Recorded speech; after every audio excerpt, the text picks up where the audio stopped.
नमस्कार दोस्तों, मैं प्राची संस्कृति आईएएस यूट्यूब चैनल पर आप लोगों का बेहद स्वागत करती हूँ।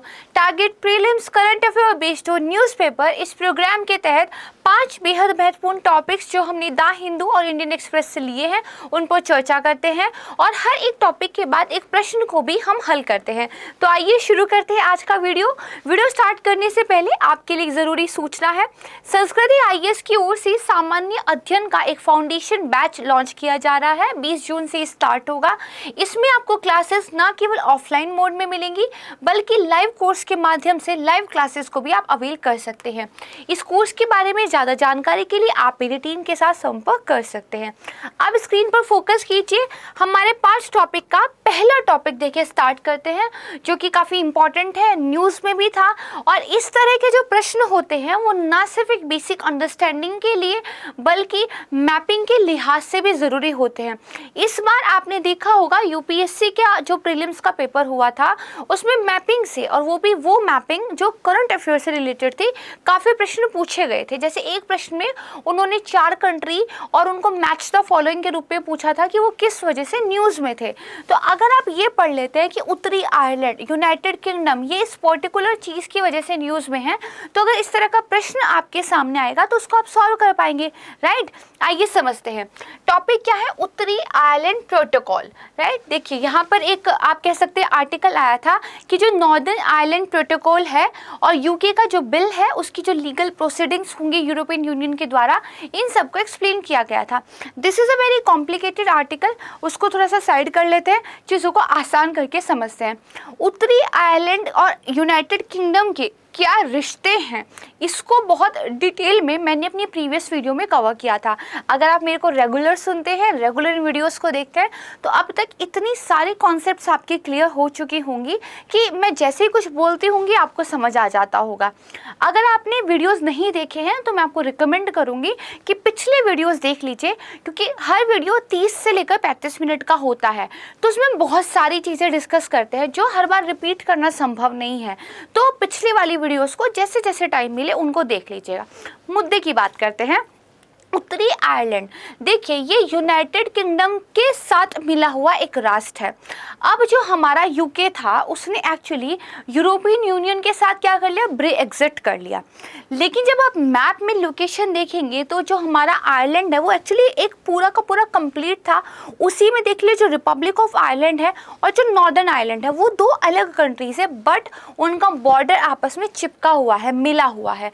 जैसे एक मैप अगर मैं आपको दिखाना चाहूँ तो उससे आपको चीज़ें थोड़ी सी क्लियर हो जाएंगी। जैसे यहाँ आप आ जाइए, ये तो आपका यूके का मैप है, राइट, इसको ध्यान रखिएगा। ये जो है पूरा का पूरा, इस पर थोड़ा सा फोकस कीजिए। इसमें यहाँ पर जो बॉर्डर बन रहा है ये आपका उत्तरी आयरलैंड है जो कि यूनाइटेड किंगडम के साथ मिला हुआ एक राष्ट्र है। इसके बाद ये जो बाकी का हिस्सा है ये आपका रिपब्लिक ऑफ आयरलैंड है। अब एक बात बताइए, जब तक ये सारा का सारा पूरा सिस्टम यूरोपियन यूनियन के अंदर था तो यूरोपियन यूनियन में जो भी ट्रेड के नियम थे, जो भी बॉर्डर पार करने के रूल्स रेगुलेशंस थे, वो इन सब में क्या है समान रूप से लागू होते थे, राइट। लेकिन अब ये वाला हिस्सा क्योंकि यूरोपियन यूनियन से बाहर निकल गया है और क्योंकि ये वाली कंट्रीज के अंडर में है तो ये देखिए बाहर निकल गई है।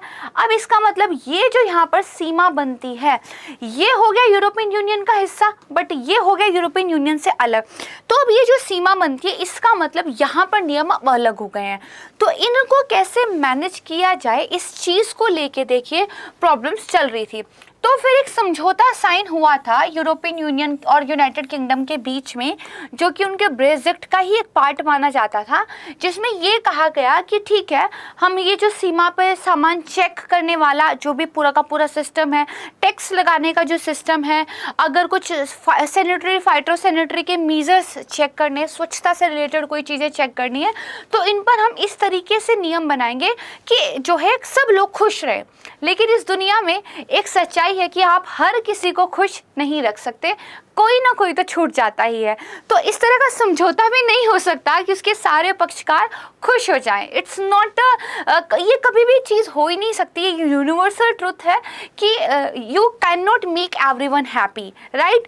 तो देखिए अब क्या हुआ, अब यूनाइटेड किंगडम ने उस टाइम पर जो एक समझौते पर साइन किए थे यूरोपियन यूनियन के साथ कि हम आराम से चीज़ें करेंगे, उसको वो हटा रहे हैं। वो एक नया चीज़ लेकर आए हैं और उस नई चीज़ में पहले के नियमों के विपरीत काम जो है किया जा रहा है। तो यूरोपियन यूनियन की तरफ से कहा गया है कि या तो आप चीज़ों को सुधारिए, बातचीत कीजिए, अदरवाइज आपका कुछ पेनल्टी, कुछ जुर्माना वगैरह लग सकता है। ये पूरी कहानी है शॉर्ट फॉर्म में। एक राजा था, एक रानी थी टाइप से। अब थोड़ा सा टेक्निकल चीज़ों को पढ़ लेते हैं। क्या कह रहा है, 2016 में ब्रिटेन ब्रेक्जिट हुआ, ठीक है। उसके बाद जो उत्तरी आयरलैंड था उसके लिए एक विशेष व्यापारिक व्यवस्था की आवश्यकता थी। क्यों? क्योंकि ये यूके का हिस्सा है, जिसके यूरोपीय संघ वाले देश जो आयरलैंड गणराज्य है उसके साथ भूमि सीमा है। ये तो आप मैप से ही समझ गए। फिर ये कह रहा है ब्रेक्जिट से पहले इस सीमा के आर पार माल का परिवहन करना आसान था। क्यों? क्योंकि व्यापार के नियम क्या थे? समान थे, राइट। मैं चीजें रिपीट कर रही हूँ ताकि दिमाग में बैठ जाए आपके। फिर ये कह रहा है लेकिन अब क्योंकि ब्रेक्जिट हो गया है तो एक नई प्रणाली की आवश्यकता है। We need a new system, right. और ये कह रहा है क्यों? क्योंकि जो यूरोपीय संघ है उसमें सख्त खाद्य नियम है, यानी कि जो खाने पीने की चीजें जैसे दूध है, अंडे है, इनके बहुत सख्त नियम है। वो जो फाइटोसैनिटरी वाले चेक है उनको बहुत रगड़ के करते हैं कि भैया दूध साफ है कि नहीं, कोई बैक्टीरिया तो नहीं लेके आए, राइट। तो ये जो नियम सख्त हैं ये दरअसल क्या करते हैं, सीमा जांच की आवश्यकता को मैंडेटरी कर देते हैं कि भैया खाना पीने की चीजें तभी आएंगी जब आप जो है इनको ढंग से चेक कर लेंगे, ठीक है। अब देखिए उत्तरी आयरलैंड का एक अशांत राजनीतिक इतिहास भी रहा है। ये मैं एक्सप्लेन नहीं करूंगी क्योंकि मैं बहुत ढंग से पढ़ा चुकी हूँ।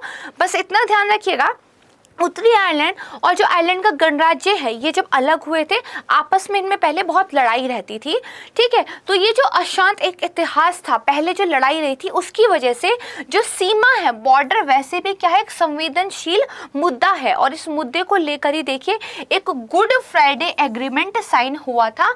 गुड फ्राइडे एग्रीमेंट को भी हम बहुत डिटेल में डिस्कस कर चुके हैं, ठीक बात है।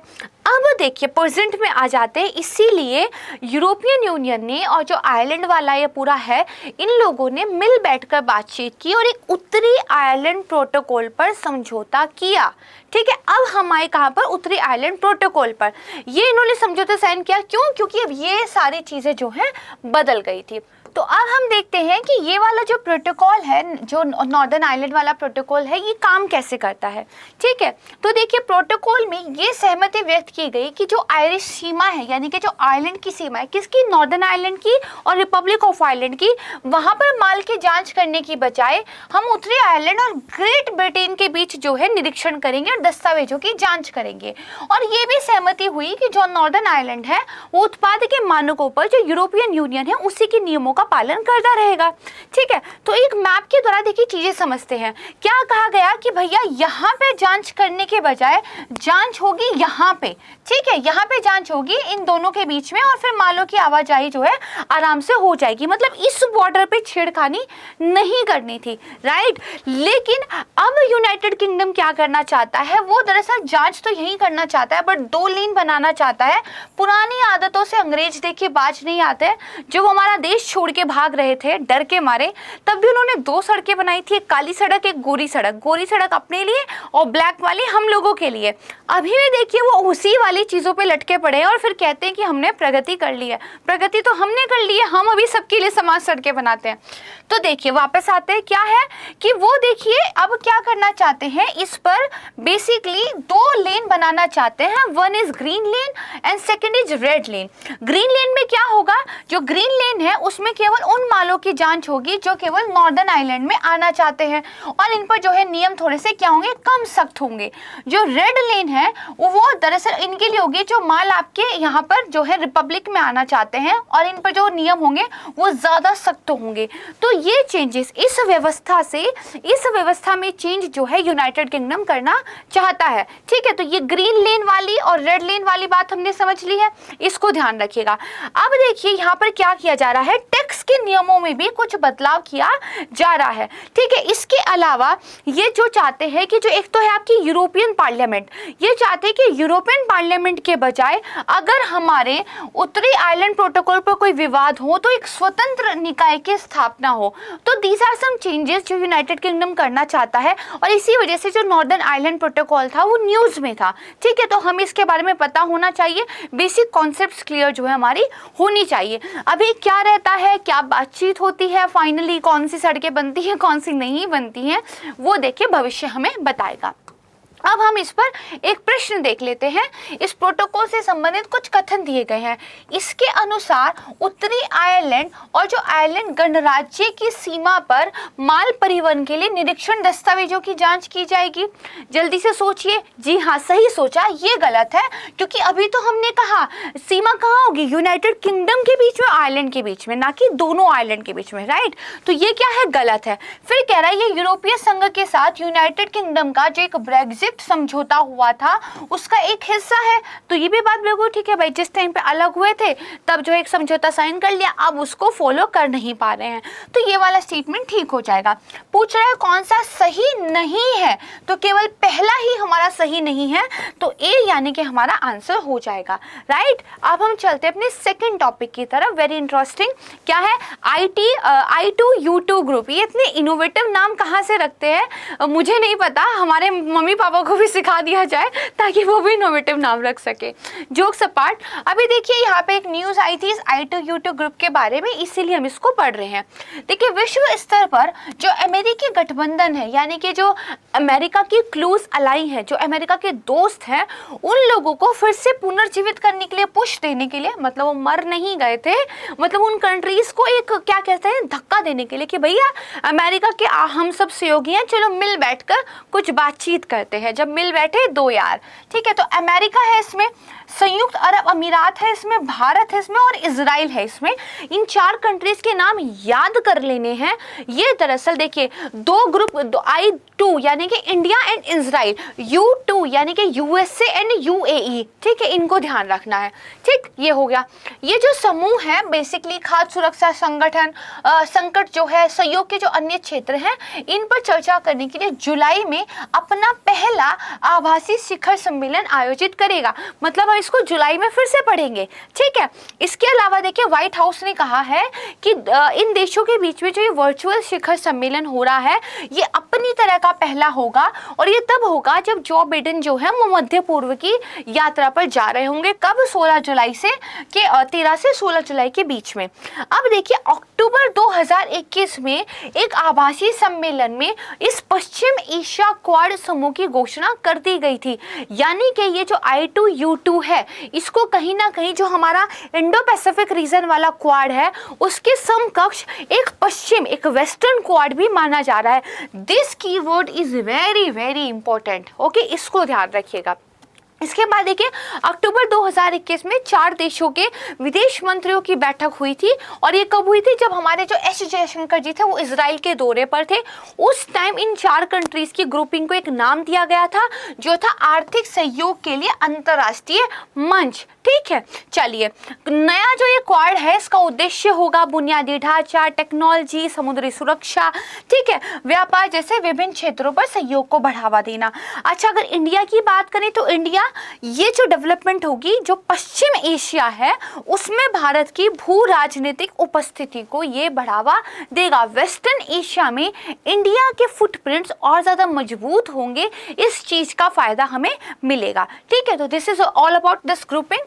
अब इसके बाद में एक प्रश्न देख लेते हैं, आसान सा प्रश्न है क्योंकि अभी अभी पढ़ा है। क्या है, I2U2 समूह में कौन कौन से देश शामिल हैं? तो भारत शामिल है, ठीक बात है। अब देखिए यूनाइटेड किंगडम में भी यू से नाम शुरू हो रहा है, लेकिन ये गलत है। अमेरिका, ये ठीक है। ईरान, अब ईरान में भी देखिए आई से नाम शुरू हो रहा है, लेकिन ये भी गलत है। ठीक है, क्यों, हमारा क्या था, I2U2 था, तो आई से एक तो हमारा इंडिया था, दूसरा हमारा क्या था, इजराइल था, यू से एक USA था, और दूसरा क्या था, UAE था, राइट। यहाँ पे हमारा केवल पहला और तीसरा ही सही बैठता है, तो सही उत्तर कौन सा हो जाएगा, फर्स्ट एंड थर्ड, यानी कि ए हमारा आंसर हो जाएगा। इसीलिए मेंबर कंट्रीज के नाम जो है हमें याद रखने चाहिए। ठीक है, नेक्स्ट टॉपिक, भारत आसियान सम्मेलन। ये देखिए न्यूज में है क्योंकि अभी Indian ASEAN conclave foreign ministers agrees on unified response to global issues, ये न्यूज में था। ठीक है, तो आइए देखते हैं, भारत ने association of south east Asian Nations यानी कि आसियान के साथ अपने संबंधों की 30वीं वर्षगांठ मनाने के अवसर पर इस समूह के विदेश मंत्रियों की क्या है, एक मेजबानी की है। ध्यान रखना है, म्यांमार इस बार इस बैठक में भाग नहीं ले रहा है। ठीक है, देखिए जो एक संयुक्त बयान दिया गया है, जॉइंट स्टेटमेंट, उसमें चीन की मुखरता का इस क्षेत्र में जो हो रहा है वो उल्लेख किया गया है और साथ में ये कहा है कि जो यूनाइटेड हमारा नेशन का चार्टर है, जो एक मल्टीलेटरिज्म कंट्रीज की बात करते हैं, बहुपक्षवाद की बात करते हैं और जो अंतर्राष्ट्रीय कानून है, इनके सिद्धांतों पर हमने ध्यान देना है, इनके प्रति क्या है, प्रतिबद्धता व्यक्त की गई है। राइट, अब देखिए भारत आसियान संबंधों की बात कर लेते हैं, ये इंपॉर्टेंट है। आसियान के बारे में मैं आपको पहले भी आ चुकी हूँ, तो बहुत ज्यादा डिटेल में वहां नहीं जाएंगे, रिलेशनशिप समझेंगे। तो भारत आसियान के संबंध शुरू हुए 1992 से, राइट, और ये कब हुए, जब 1991 में जो भारत के तत्कालीन प्रधानमंत्री थे, उन्होंने सामाजिक आर्थिक स्थिति को सुधारने के लिए क्या शुरू किया था, एलपीजी सुधार शुरू कर दिए थे। ठीक है, ग्लोबलाइजेशन, प्राइवेटाइजेशन, लिबरलाइजेशन, ये वाले जब इकोनॉमिक सुधार शुरू कर दिए थे, उसी समय में दक्षिण पूर्व एशियाई देशों के साथ अपने आर्थिक और सामरिक संबंधों को बढ़ाने के लुक ईस्ट पॉलिसी को भी शुरू किया गया था। और लुक ईस्ट का मतलब क्या था, आसियान कंट्रीज के साथ रिलेशनशिप को बेटर डेवलप करना। राइट, चलिए अब देखिए 2009 में फिर भारत और आसियान ने एक मुक्त व्यापार समझौता, फ्री ट्रेड एग्रीमेंट पर भी साइन कर लिए। ठीक है, अगर बात करें तो आसियान भारत का 5वां सबसे बड़ा व्यापारिक भागीदार है, जिसमें सबसे बड़ा इलेक्ट्रॉनिक्स हब वियतनाम है, तीसरा सबसे बड़ा इंजीनियरिंग निर्यात बाजार भी है। और देखिए आसियान को भारत के कुल निर्यात का 40% का हिस्सा है। तो बेसिकली इंजीनियरिंग जैसे जो हमारे संबंधित प्रोडक्ट हैं वो बहुत ज़्यादा इंपॉर्टेंट है आसियान और इंडिया के ट्रेड के बीच में। ठीक बात है। अब देखिए जो आसियान अर्थव्यवस्थाएं हैं, इनके साथ जो भारत का द्विपक्षीय व्यापार है, अगर बात की जाए 2025 तक की, तो अनुमान है कि वो 300 अरब डॉलर तक पहुंच सकता है। यानी कि ट्रेड वाले मुद्दे पर हम काफी अच्छा काम करने की संभावना रखते हैं। ठीक है, तो ये क्या है, भारत आसियान संबंधों के बारे में एक बेसिक डिटेल। अब भारत आसियान शिखर सम्मेलन जो होता है, इसके बारे में बात कर लेते हैं। तो देखिए वैश्विक वाणिज्य की साझा दृष्टि को बढ़ावा देने के लिए, दक्षिण चीन सागर में चीन का जो आक्रामक व्यवहार है उसको कंट्रोल करने के लिए, हिंद महासागर पर इसके बढ़ते प्रभाव को रोकने के लिए 2019 में बैंकॉक में भारत आसियान शिखर सम्मेलन आयोजित किया गया था। फिर 2020 में जो आयोजित हुआ था भारत आसियान शिखर सम्मेलन, यह कनेक्टिविटी पहल को तेज करने पर केंद्रित था। अब इसके बाद जब ये 2022 में हो रहा है, तो ये 30वीं वर्षगांठ को मनाते हुए भारत आसियान मैत्री वर्ष जो है घोषित किया गया है। अगर बात की जाए भारत आसियान शिखर सम्मेलन के बैकग्राउंड की, तो ये हर साल प्रतिवर्ष आयोजित किया जाता है और दोनों जो तरफ की देश हैं उनको उच्चतम लेवल पर जुड़ने का एक अवसर प्रदान करता है। राइट, तो इसको ध्यान रखिएगा। ठीक है, अब इस पर एक प्रश्न देख लेते हैं, क्या कह रहा है, पूर्वी एशिया शिखर सम्मेलन, ईस्ट एशिया जो आपका समिट है, उसमें सभी आसियान देशों की भागीदारी है। तो this is a very right statement, इसको ध्यान रख लीजिएगा। एक ईस्ट एशिया समिट होता है जिसमें बाकी 6 कंट्रीज के अलावा 10 की 10 कंट्रीज जो आसियान वाली है वो भी पार्टिसिपेट करती हैं। तो ये सही हो जाएगा। ठीक है, इसके बाद कह रहा है आसियान +3, ये वाला जो एक ग्रुप है, इसमें आसियान की 10 कंट्रीज तो है ही, साथ में 3 कंट्री और है। कौन कौन से, चीन, जापान और दक्षिण कोरिया। तो ये भी बिल्कुल ठीक है, आसियान +3, और इन 3 कंट्रीज के नाम भी आपने क्या है याद करने हैं। इसी तरह के प्रश्न बनते हैं।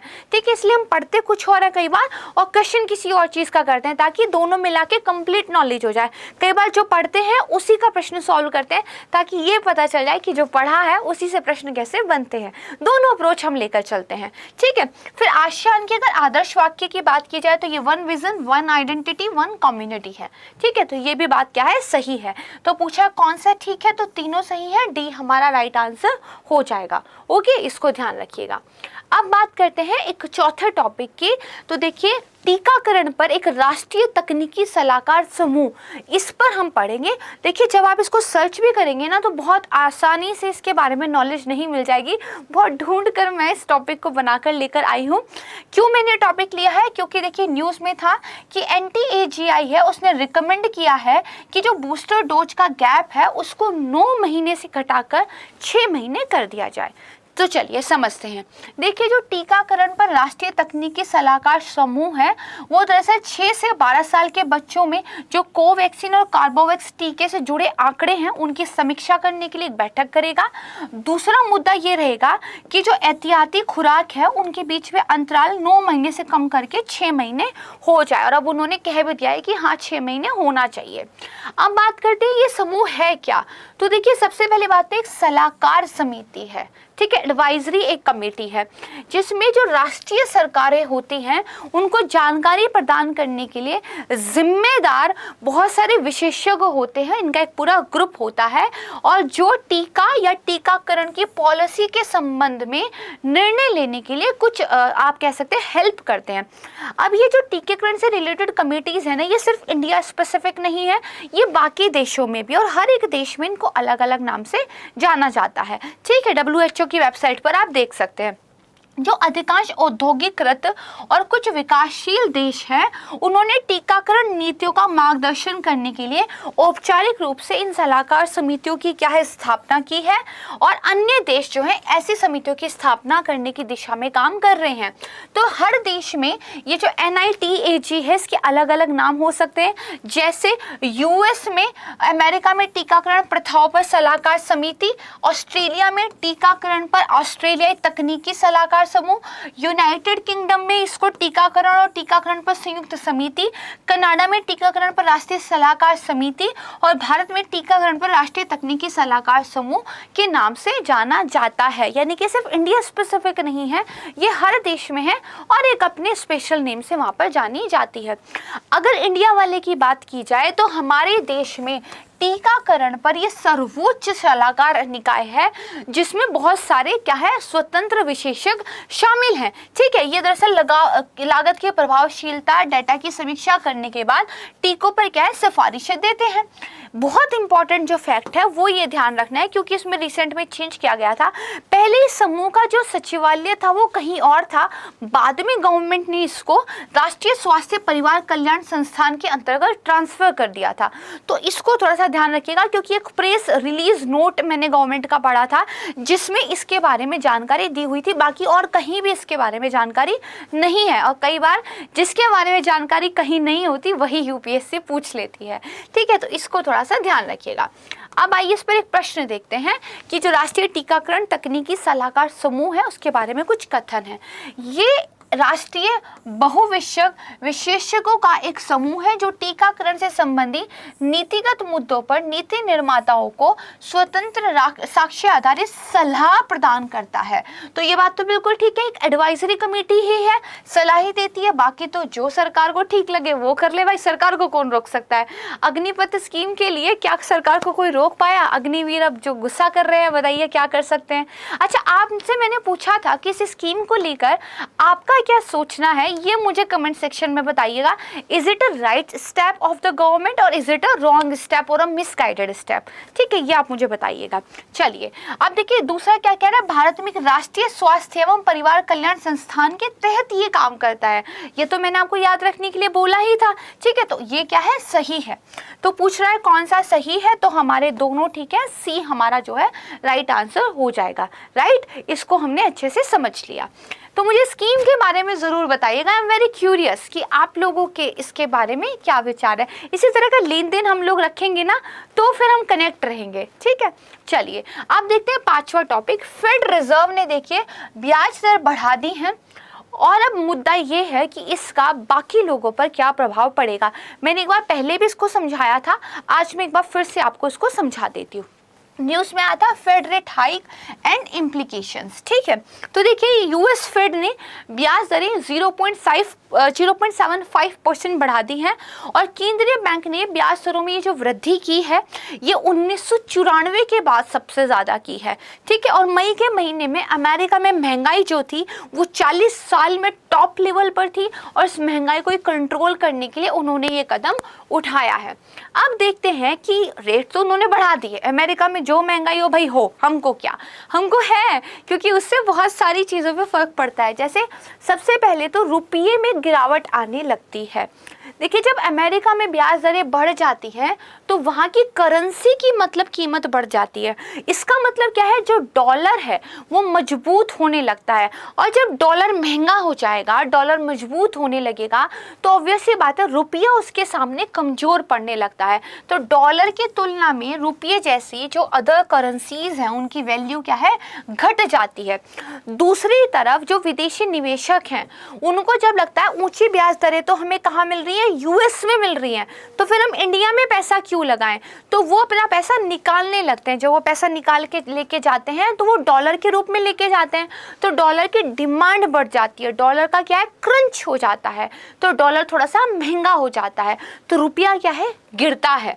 इसके अलावा जब रुपया कमज़ोर हो जाता है तो जो कच्चा तेल जैसी जो हम इंपोर्ट करके ला रहे हैं चीज़ें जिनकी पेमेंट हम डॉलर में करते हैं उनके लिए हमें अधिक कीमत चुकानी पड़ती है और जब पेट्रोल डीजल की कीमतें बढ़ जाती हैं तो हमारे यहाँ क्या हो जाता है, हंगामा है क्यों बर्पा हो जाता है। ठीक है, तो हमारे यहाँ क्या है, महंगाई बढ़ जाती है।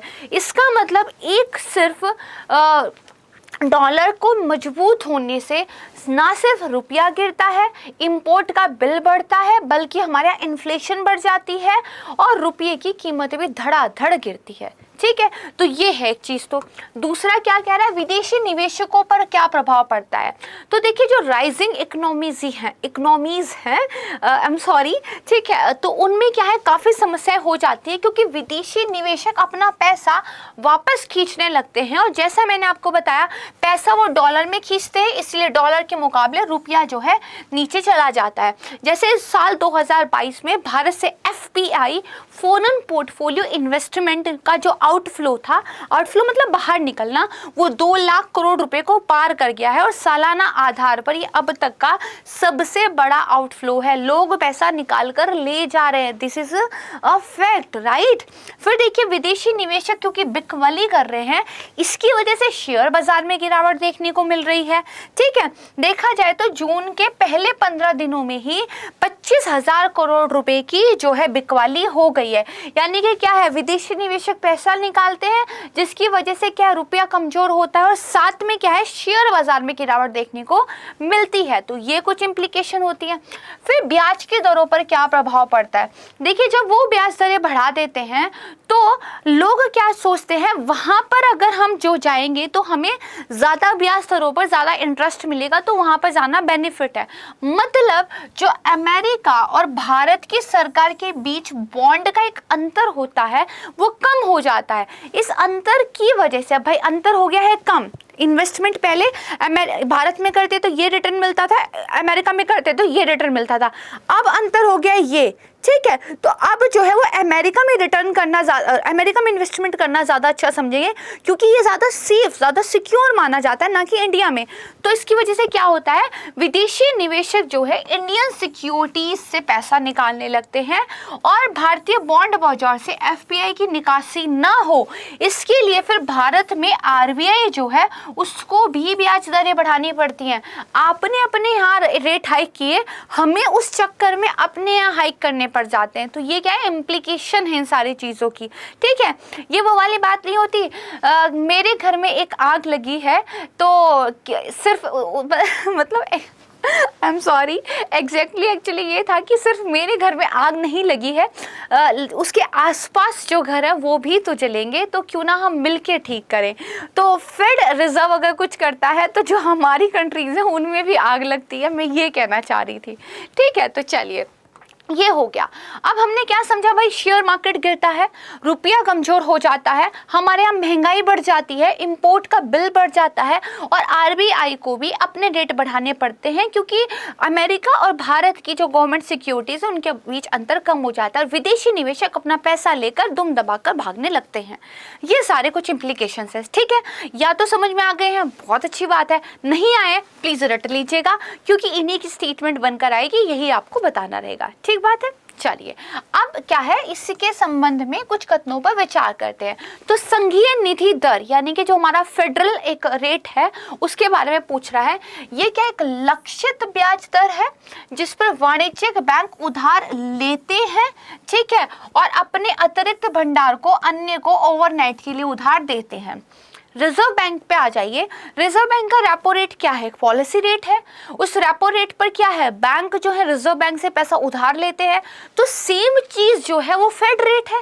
फेडरल बैंक वहां का आरबीआई है, वहां के फेड रेट वहां के रेपो रेट है। तो ये वाला स्टेटमेंट बिल्कुल ठीक हो गया, मतलब है ना। तो ये वाली चीज क्या है, सही है।